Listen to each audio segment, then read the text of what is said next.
world centers more on urbanized areas, establishing farms within city boundaries looks like an increasingly attractive solution to this food problem.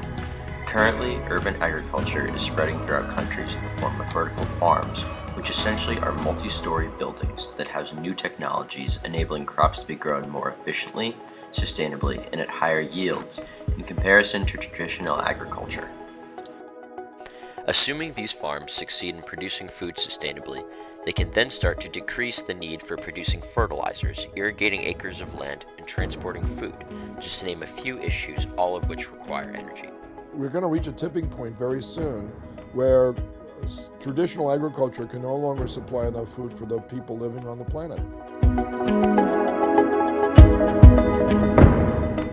Vertical farms utilize 3 essential techniques.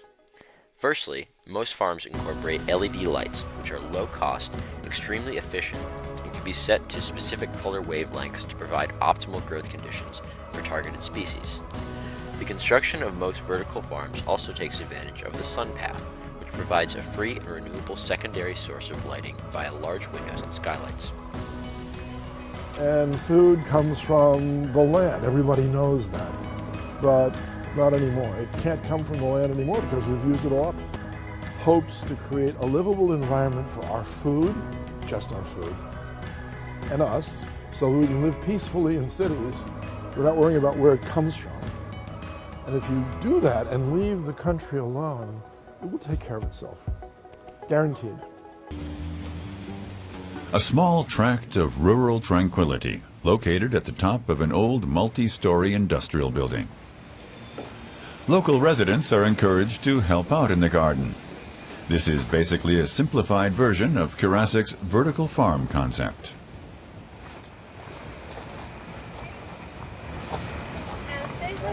Thanks so much for coming out. Welcome to the Purple Grange. That's awesome. The rooftop farm is owned and operated by Anastasia Cole-Plakias.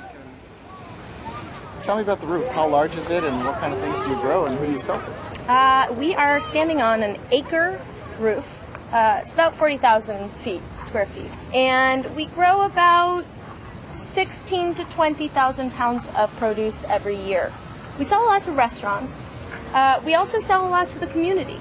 So you want things that are a little off the beaten path that chefs get excited about, but you also want things that your average family can bring home for dinner and cook in their kitchen at home. Vertical farms and hydroponic rooftop farms, underground aquaponic operations, these are all essential pieces of the same puzzle. How do we create a more sustainable way of living in cities in the 21st century?